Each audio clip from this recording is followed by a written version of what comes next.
Warrington was one of the areas that voted to exit the EU in the referendum, but Leave campaigners have grown increasingly frustrated as politicians and campaigners across the town call for a people's vote. On Saturday, Warrington for Brexit held a peaceful protest in the town centre, and I spoke to group members. We are a group of people, all independents. We have no allegiances to any parties. We're a group of people who have just come together, including the helicopter, to make a decision. Because we know we made our decisions, we made our choices, and our choice was to leave, as did 62,000 Warringtonians. And our MPs just think that they can go against what we've all voted for. 62,000 Warringtonians said leave, and they said, no, we're not voting for you. You don't know what you voted for. I can assure you, I knew exactly what I voted for. I voted in the 75 election to join the common market, not have everything else taken away from us. And I might be going a bit longer, but the thing was, I want a future for my children, my grandchildren, my town and my country. And I think slowly but surely, everything has been eroded from this country. And it's about time we said, enough's enough, and we take it back. Obviously, 2.5 years on since that referendum, still government's in crisis over the issue. Do you think we will actually leave the EU? Sally? Yes. Yes, absolutely. That's what we think should happen. And I think, if Parliament listened to the people of Britain, it should happen. 74 million.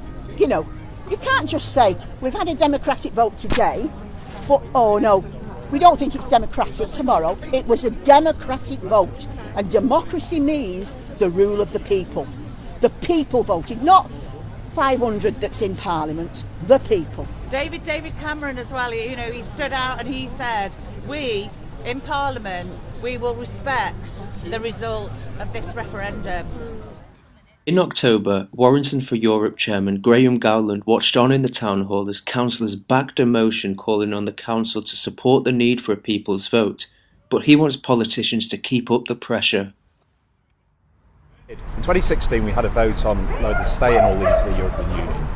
It was an advisory referendum that the government took away and spoke to Europe about what sort of deal it could get. May's now presented that deal, Parliament's voted it down. And there's a lot of people very unhappy with it. We've had that, but now we know the actual terms of what we would leave on, or we know the current terms of what we could stay on. And it's very important, I think, that if the MPs can't make a decision for us, that's put back to the people and that we're given the actual terms of what we're leaving. So it's not the same referendum, it's not the same questions that we want asking. It's, do you want to go with May's deal? Do you want to stay with what we've already got? And there may be other options. People talked about Norway deals or about leaving with a hard Brexit. Those are all the options that people need to consider. There are the issues as well. The 2016 referendum is quite seriously flawed. The people who ran the Leave campaign have been found guilty of breaching electoral law, and if this was a general election, we would now be facing a by-election for the seats that they defended. We can't have that with a referendum, so we need to put the question again, and we need to make sure that it's a fair and legal campaign to give the British people a choice to decide.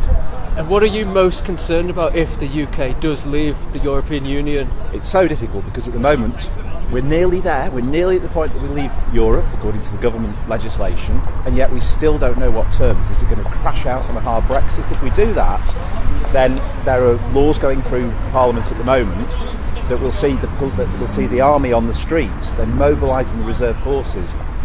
What government could possibly think of putting something in place that's going to have that sort of level of public distress? It's just mad.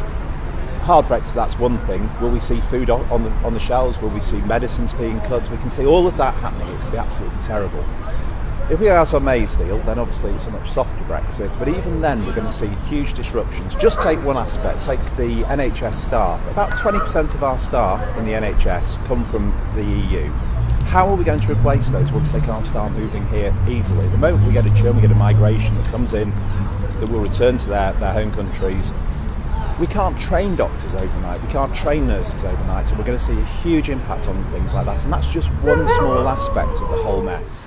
But as Theresa May remains under intense pressure over her Brexit vision, at the home of Warrington Conservatives, behind the scenes plenty of work is going on, and Deputy Chairman Andy Carter has thrown his support behind the PM. I think the government suffered a significant defeat in the House of Commons this week, and it really demonstrated that the House of Commons, as with the rest of the UK, has very mixed opinions on the way forward for how we deal with Brexit. I think the steps that she's now taking, where she's looking to bring all parties together to form a coalition to try and find a solution to get us out of this situation, is absolutely the right one. And her decision at this present point not to take no deal off the table is absolutely the right one. I can't say I'm particularly for no deal, but anybody that's going into a negotiation knows that you need to be able to walk away if the deals that people are putting on the table is not right for you. So no deal should stay, and hopefully we can find a solution over the next few days. Brexit obviously has created deep divisions across our nation. Are you hopeful that in the long term we can truly recover? I think you hit on a real issue. Politics at the moment is absolutely focused on Brexit, as it should be. It's the biggest issue that's faced this nation probably since the Second World War. We do need to come together once we've found a way forward. It is going to take a long time to heal the issues, and I think that's one of the reasons why I'm not supporting anything to do with a second referendum. I think that would be incredibly divisive. It would enhance the wounds rather than heal, and actually I think we really do need to now coalesce around a coalition and find a way forward by negotiation and working together.